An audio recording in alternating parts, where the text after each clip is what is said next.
আজ সোমবার জিলহজ মাসে চুপি চুপি বরকতপূর্ণ এই দোয়াটি ৭ বার পড়ুন। যা চাবেন তাই পাবেন। কঠিন বিপদ দূর হবে, দোয়া কবুল হবে, আশা আকাঙ্ক্ষা পূরণ হবে।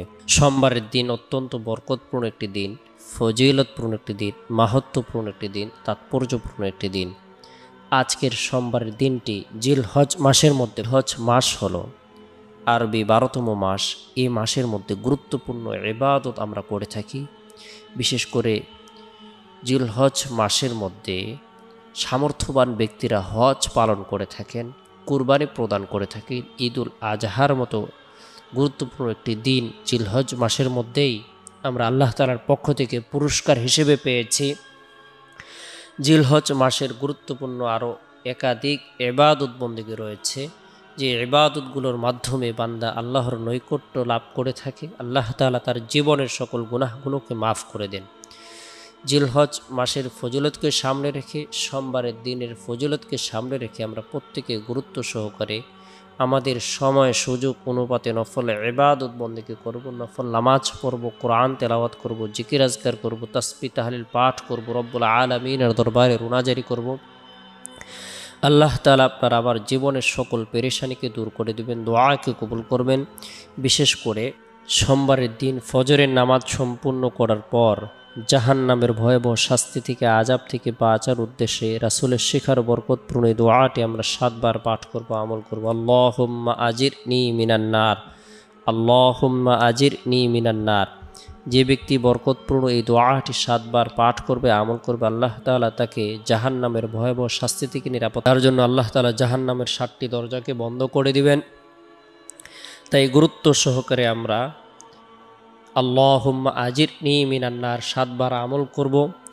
এরপরে সোমবারের দিন জোহরের নামাজ সম্পূর্ণ করার পর গুরুত্ব সহকারে তাসবিহ হাতে নিয়ে তওবার নিয়তে ১০০ বার ইস্তিগফারের আমল করব। আস্তাগফিরুল্লাহ রাব্বি মিন কুল্লি যামবি ওয়া আতুবু ইলাইহি, আস্তাগফিরুল্লাহ রাব্বি মিন কুল্লি যামবি ওয়া আতুবু ইলাইহি। যে ব্যক্তি ইস্তিগফারের আমল করবে, আল্লাহ তাআলা তার জীবনের সকল অন্যায় অপরাধ নাফরমানিগুলোকে ক্ষমা করে দিবেন। আল্লাহ তাআলা তাকে জাহান্নামের ভয়াবহ শাস্তি থেকে নিরাপত্তা দান করবেন। তাই ইস্তিগফারের আমল করব। আল্লাহ তাআলা হায়াতের মধ্যে, রিজিকের মধ্যে, শারীরিক সুস্থতার মধ্যে বরকত প্রদান করবেন। এরপরে সোমবারের দিন আসরের নামাজ সম্পূর্ণ করার পর নিরিবিলি এক পরিবেশের মধ্যে বসে গুরুত্ব সহকারে আল্লাহ তাআলাকে রাজি খুশি করার উদ্দেশ্যে বরকতপূর্ণ এই দোয়াটি আমরা ৭ বার পাঠ করব, আমল করব। হাসবি আল্লাহু লা ইলাহা ইল্লাহু আলাইহি তাওয়াক্কালতু ওয়া হুয়া রাব্বুল আরশিল আযীম। হাসবি আল্লাহু লা ইলাহা ইল্লাহু আলাইহি তাওয়াক্কালতু ওয়া হুয়া রাব্বুল আরশিল আযীম। আল্লাহ তাআলা সকল ধরনের চিন্তা, পেরেশানি, হতাশা, দুর্দশা দূর করে দিবেন। আল্লাহ তাআলা গায়বী সাহায্য প্রদান করবেন।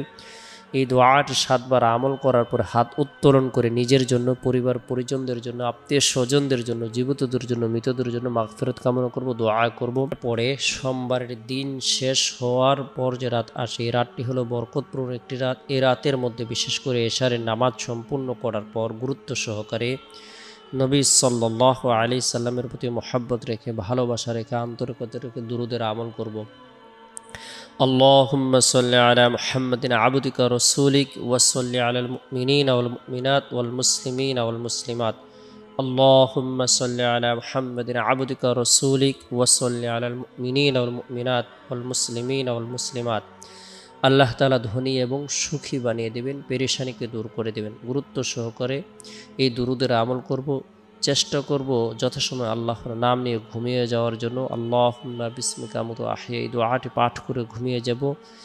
রাতের 1/3 অংশে যদি সম্ভব হয় ঘুম থেকে জাগ্রত হয়ে তাহাজ্জুদের নামাজ পড়ার জন্য চেষ্টা করব। আল্লাহ তাআলা আপনাকে আমাকে সকল ধরনের পেরেশানি থেকে নিরাপত্তা দান করবেন, দোয়াকে কবুল করবেন। আল্লাহ তাআলা আমাদের সকলকে বুঝার আমল করার তৌফিক দান করুক।